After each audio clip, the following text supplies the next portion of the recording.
Hello students, this is your Professor Dr. Sharma. Today we are going to discuss about electric potential. We begin our discussion with electrostatic force, then we discuss about electric field, then we discuss about electric field lines, and now we are going to discuss about the very important concept called electric potential. To understand the electric potential, let me discuss a little bit about the work done. Okay, in physics, the work done is always related to the force and the displacement. If the force does something to displace the object, then we say generally that is the work is being done. So definition of the work, W is force times displacement. Force times displacement is the work done. So work done is a form of energy. You know that because energy is being supplied or energy is being released in the form of work in physics. So suppose you have an object here at point A, and what you do, you apply the force from somewhere here. Suppose force is being applied here to this object, and you pull this object in this direction, making angle theta. This is the displacement, and this is the force. Then in this case, you can resolve the force into two components, because when you apply the force from these directions to displace the object in bringing this object from point A to point B, so only the force which is in the directions of the displacement contribute for the work done. So you can say here, the work done here, force can be resolved into two components. So one is this, and another would be this. Okay, actually this line will be on the same direction here. So only the force responsible, this is y component of the force, this is the x component of the force. So x component of the force from this, you can see here F cosine theta, and y component of the force is F sine theta. This y component of the force does not contribute for the work done in this case. Therefore, the work done is always, the force is always F cosine theta, and displacement is d. So F d cosine theta is the actual formula for the work done. Suppose you apply the force from this direction. Suppose here is the displacement, but you apply the force in this direction. So total force is horizontal, but the angle is 180 degree, and that makes the work done negative. That means the direction of the displacement is opposite to the direction of the force. Then the work becomes negative. Okay, so in this case, work is positive. So the cosine theta is very important in terms of the work done. Why we are discussing about the work done when we discuss about the electric potential? So you will see why I'm introducing this concept here. Now, let me recall you another idea. So, when you bring an object from one point to another point, that means energy must be needed. Energy must be supplied, or energy must be released in some way. So, for example, here you have a book which is at height, let's say D1 or whatever you can, H1. This is the point 1. Object is at point 1. And when you release it, because of the gravitational energy, gravitational force, the object will fall down. And suppose it reaches to the point 2, and which is, let's say, height is 2 from the ground. This is the ground. So at the ground is your reference point. Reference point is the ground.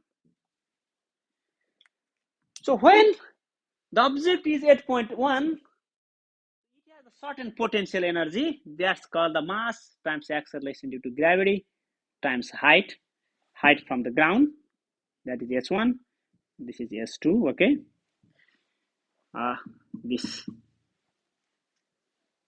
Then the object released from 1, then it start, the potential energy start to decrease. And when it reaches to 2, and potential energy becomes mgs2, you know that mgs1 is greater than mgs2 because h1 is greater than s2, right? So what happens? So you drop this and it automatically falls down because of the gravity. But work is done by the gravity. Work is done by the gravity by decreasing the potential energy of this object. So when this object reaches from point 1 to 2, so it displaces this much amount of distance. So that is h1 minus h2 amount of displacement in the direction toward the ground, right? So it is possible because work is being done. Work is being done. Work is being done. So how much amount of work is being done? Is simply, initially it has the potential energy here. Then work is being done. That's how you get the next potential energy called mgs2. So work done is simply mgs2 minus mgs1. So work done is simply the final potential energy minus initial kinetic energy. This is very important concept to introduce the electric potential. Now,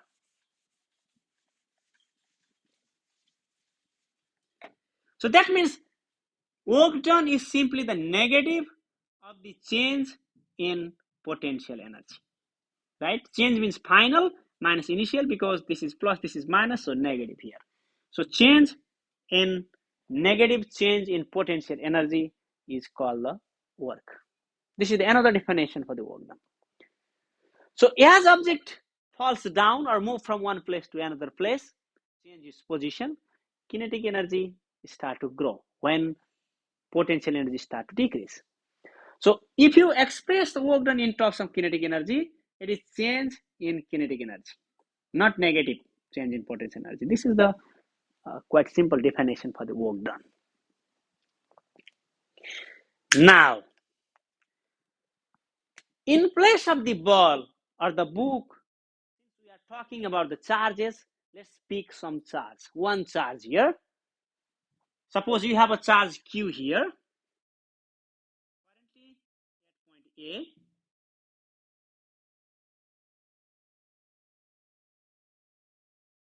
And it moves other place. So work is being done by the electric force, and then it reaches to the another point B. So it displaced. Then work is also related in this situation, in this charge. So if we neglect the gravitational potential energy, the potential energy we talk about here is the gravitational potential in the previous case. But here, the potential energy we need to talk about is the electrostatic potential energy, electric potential energy. Then work is being done as this charge Q moves from point A to B. Let's say as work done is equal to the change in potential energy. But this potential energy is, let's say, minus change in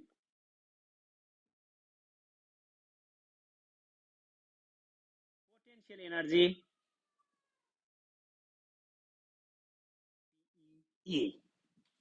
Electrostatic potential energy is the work done by the electrostatic force in bringing this charge from point A to point B. We don't know the exact definition like this, but we know work done is this, that is the negative of change of electrostatic potential energy. So far, so good. So that means we can say here, that is simply, we can write that potential, electrostatic potential energy at point A minus electrostatic potential energy at point B. PEA minus PEEB. E stands for electrostatic, means electric. P means potential energy at point B, potential energy at point A. So far, so good.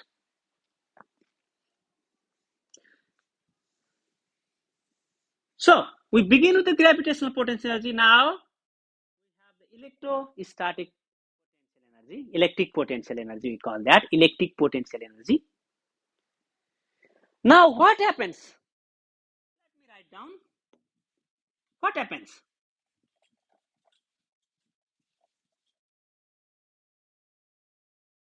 Work done per unit charge is very important thing. For example, if you buy clothes, if you buy stuffs, you ask always the unit price.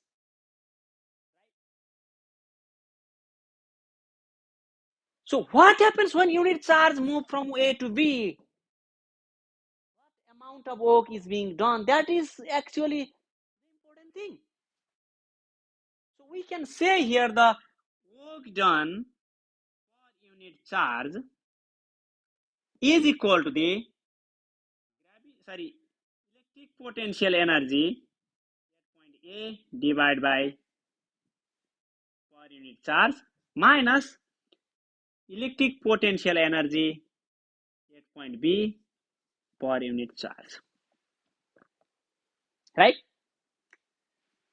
We just divide by unit charge on both sides in this equation.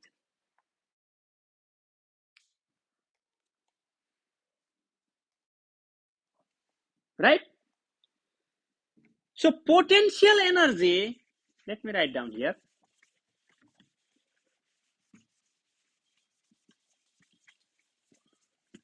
Why you are dividing both sides by unit charge, by Q? Because we are talking about the charge Q as it moves from point A to B, right? Look at here for the definition of potential energy, electric potential energy per unit charge has greater meaning, is important thing. Gravitational potential energy per unit charge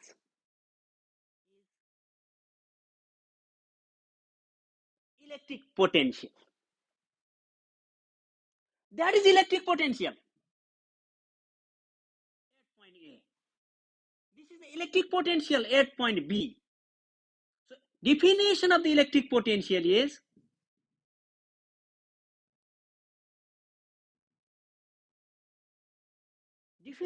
electric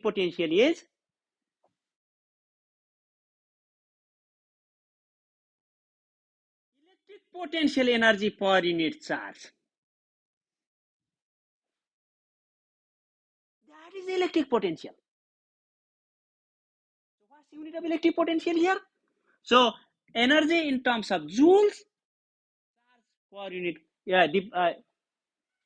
defined by Coulomb. Joule per Coulomb is the electric potential.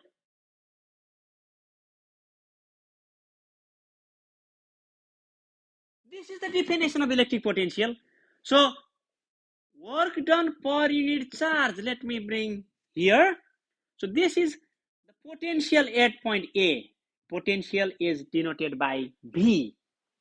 V, uppercase V. VA, potential at point A is this, minus potential at point B is this. So potential at initial point minus potential at final point is equal to the work done per unit charge. Now we come to this relation. But the generally change is very important thing, you know. Change is very important thing. For example, how many liters of water Pacific Ocean? If I ask this question, the question is irrelevant.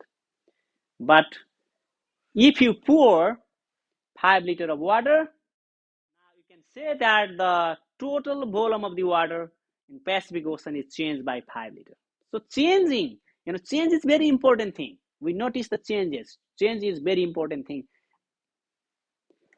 So change in potential. Potential at point A. Potential at point A, VA. Potential at point B, VB. So change in potential means final minus initial. Change in potential, delta V, is VB minus VA. Potential at point B minus potential at point A. So if you divide both sides by minus, then this becomes minus work done. Divide by per unit charge. So this becomes the change in potential. So change in potential, that we call the electric potential difference. Potential difference. So joule per coulomb, which is called the volt. Volt. Electric potential is measured in volt. So change in electric potential we call delta V, also measured in volt. So change in electric potential we call electric potential difference. Potential difference we call potential difference, which is also called the voltage. We talk about the voltage, right?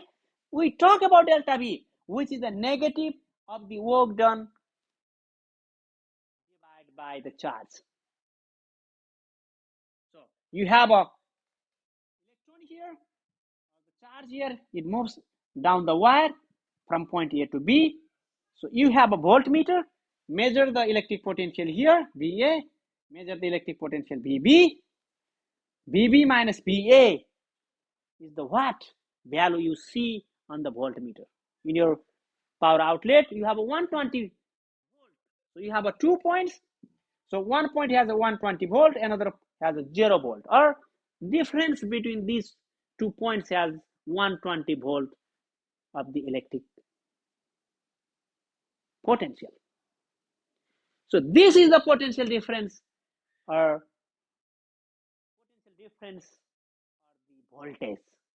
So we define the electric potential energy, we define the electric potential, then using electric potential we find the voltage.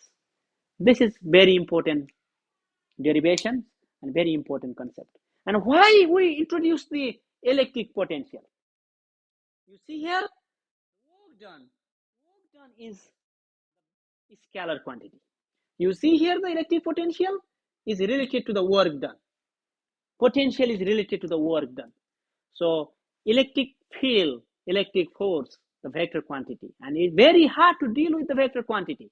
So you have to use the vector methods, vector analysis. So you have to resolve each directions. You have to add vector addition, vector operations should be done. So it's complicated. So we want the problem much more simpler. So potential is the scalar quantity. You don't need to worry about the directions. So you can do the scalar operation here. So today that's all about the electric potential. Next time we'll be discussing about the equipotential surfaces.